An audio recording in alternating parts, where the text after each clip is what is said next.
High గుర్రులు, మేము మీ ఇల్లమ్ము జంబు. ఈరోజు అయితే రామరాయలు పూజించిన కాకాణి మల్లికార్జునుడి గురించి తెలుసుకుందామని అయితే వచ్చేసాము. ఇదైతే మన ఆంధ్రప్రదేశ్ రాష్ట్రం గుంటూరు జిల్లా పెద్ద కాకాణి అనే ఊరిలో అయితే ఉంది. ఇక్కడ అసలు మల్లికార్జునుడు ఎలా వెలిశాడు, అసలు దానికి కాకాణి అనే పేరు ఎలా వచ్చింది, అసలు పెద్ద కాకాణి యొక్క చరిత్ర ఏంటి, ఈ విషయాలన్నీ మనం ఈ వీడియోలో అయితే తెలుసుకుందాం. వచ్చేసేయండి.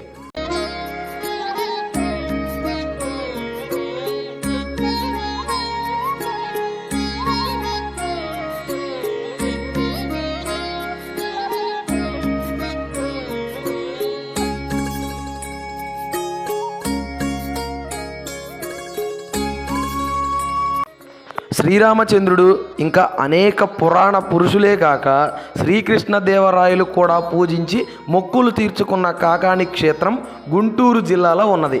ఇక్కడ ఉన్న మల్లికార్జుని భ్రమరాంబను శ్రీశైలంలో నెలవైన మల్లికార్జునుడు భ్రమరాంబుల అంశాలు అంటారు. దీనికి నిదర్శనముగా శ్రీశైల స్థరపుణాలంలో శ్రీ మల్లికార్జుని అంశావతారములను వివరించేటప్పుడు కాకాణి యొక్క ప్రసిద్ధి కూడా చేయబడింది. ప్రాచీన క్షేత్రం అంటేనే అనేక గాథలు ఉంటాయి కదా, మరి ఈ క్షేత్రానికి సంబంధించి ప్రచారంలో ఉన్న కొన్ని గాథలు తెలుసుకుందాం.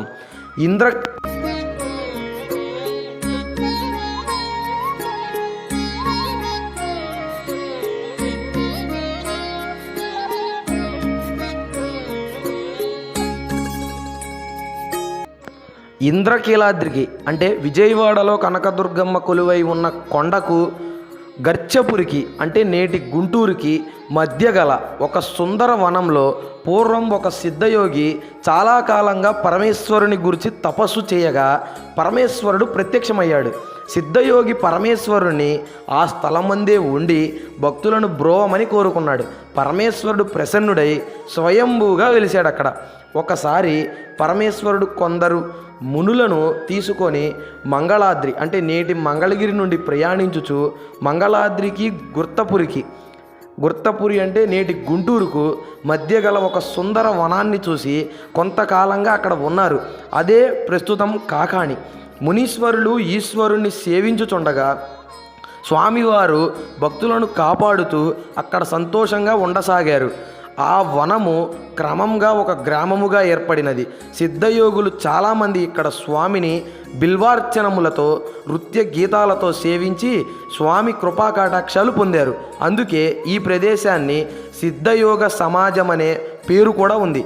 ఇప్పటికీ భక్తులు పర్వదినాలలో ప్రభలు కట్టి మేళతాళాలతో నృత్య గీతాలతో స్వామివారిని సేవిస్తూ ఉంటారు.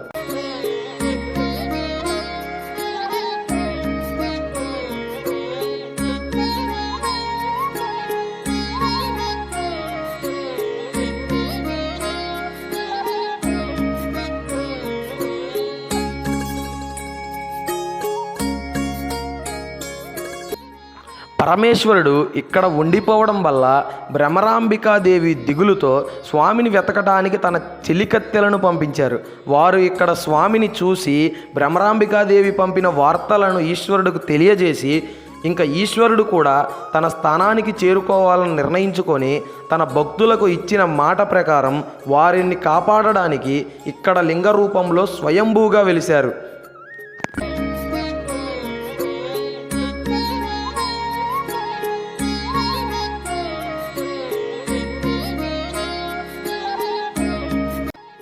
తర్వాత కాలంలో భరద్వాజ మహర్షి అనేక తీర్థాలను సేవిస్తూ ఇక్కడికి కూడా వచ్చారు. ఇక్కడ ఉన్న శివలింగాన్ని చూసి పూజలు కూడా చేశారు. ఈశ్వర సంకల్పం వల్ల ఆయనకు అక్కడ ఒక యజ్ఞం చేయాలనిపించింది.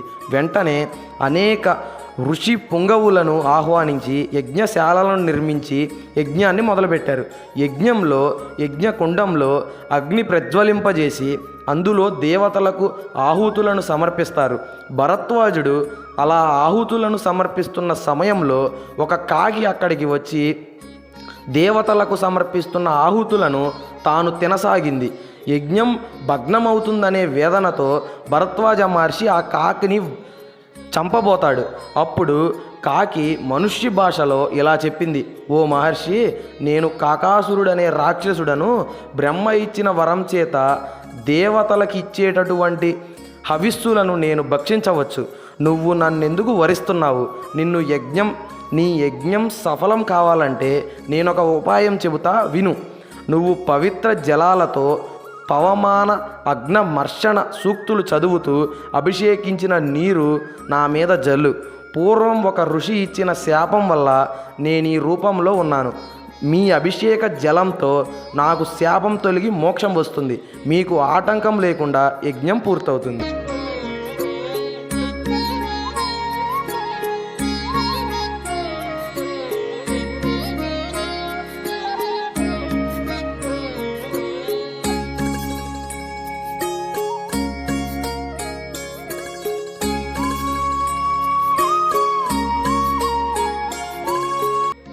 భరద్వాజ మహర్షి ఈ విధంగా చేయగానే ఆ కాకి శాపం తొలగి భరద్వాజ మహర్షునికి కృతజ్ఞతలు తెలిపింది. మహాశివుణ్ణి మల్లెపూలతో పూజించి తన స్వస్థానానికి వెళ్ళిపోయింది. మల్లెపూలతో పూజింపబడడం చేత ఈ స్వామికి మల్లికార్జునుడు అనే నామం స్థిరపడింది. ఈ క్షేత్రానికి కాకాణి అనే పేరు వచ్చింది. తర్వాత గ్రామం విస్తీర్ణతో మొదట నుంచి ఉన్న ఈ ప్రాంతం పెద్ద కాకాణిగా, విస్తరింపబడిన ప్రాంతం చిన్న కాకాణిగా పిలువబడుతుంది.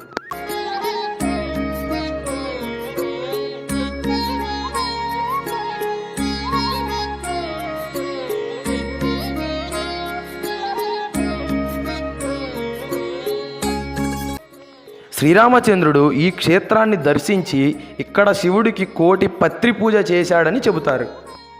అగస్త్య మహర్షి తన దక్షిణ దేశ యాత్రలో విజయవాడలోని కనకదుర్గమ్మను దర్శించుకొని గర్చపురికి అంటే గుంటూరుకు శిష్యులతో సహా కాలినడకన వెళుతూ దోవలో ఈ క్షేత్రాన్ని దర్శించుకుంటారు. స్వామిని సేవించిన తర్వాత ఆయనకి ఇక్కడ సుబ్రహ్మణ్యేశ్వరుని దర్శనం అవుతుంది.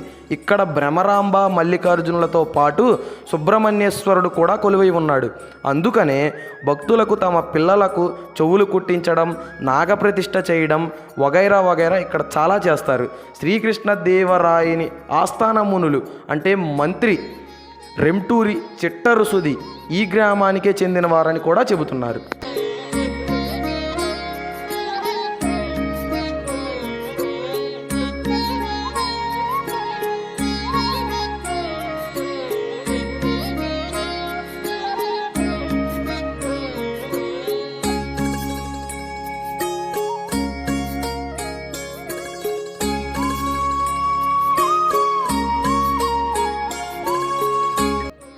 ఒకసారి శ్రీకృష్ణదేవరాయలు ఈ ప్రాంతానికి వచ్చినప్పుడు మంత్రి కోరిక మీద ఇక్కడ బస చేశారు.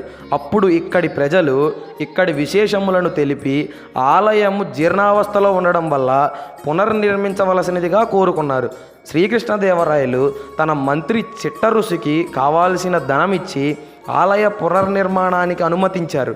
తాను కూడా మనసులో తనకి పుత్రుడు కలిగితే స్వామి పేరు పెట్టుకుంటానని మొక్కుకున్నారు.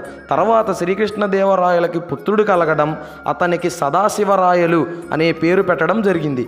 ఈ విషయము శ్రీకృష్ణదేవరాయల కుమార్తె అయిన మోహనాంగి రచించిన మారీచ పరిణయంబు అనే కావ్యములో వ్రాయబడింది.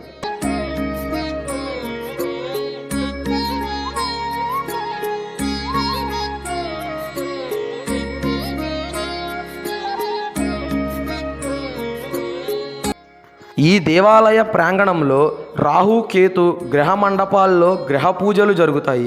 సర్పదోషం ఉన్నవారు ఇక్కడ ప్రత్యేక పూజలు చేయించుకుంటారు.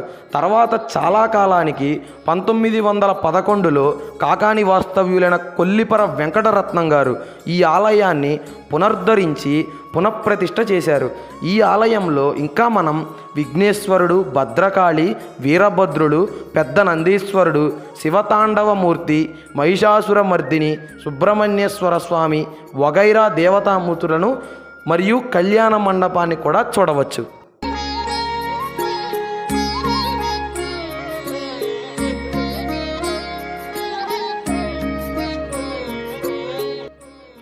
సంతానము లేనివారు, రోగగ్రస్తులు 1 మండలం రోజులు అంటే 40 రోజుల పాటు దీక్షతో రోజు స్వామికి 108 ప్రదక్షిణములు చేస్తే వారి కష్టాలు తొలగి కోరికలు నెరవేరతాయని ఇక్కడ భక్తుల నమ్మకం. శివక్షేత్రమైనా సరే ఇక్కడ సత్యనారాయణ వ్రతాలు, ఉపనయనాలు, వివాహాలు జరుగుతాయి. ఇక్కడ వాహన పూజలు అయితే విశేషంగా జరుగుతాయి. పాల పొంగలి నివేదన ఇక్కడ ప్రత్యేకత. పరవడి దినాలలో భక్తులు ఇక్కడే పాలు పొంగలి వండి స్వామికి నివేదన చేసి తాము ప్రసాదంగా తీసుకుంటారు. ఆ సమయాల్లో భక్తుల రద్దీ చాలా ఎక్కువగా ఉంటుంది.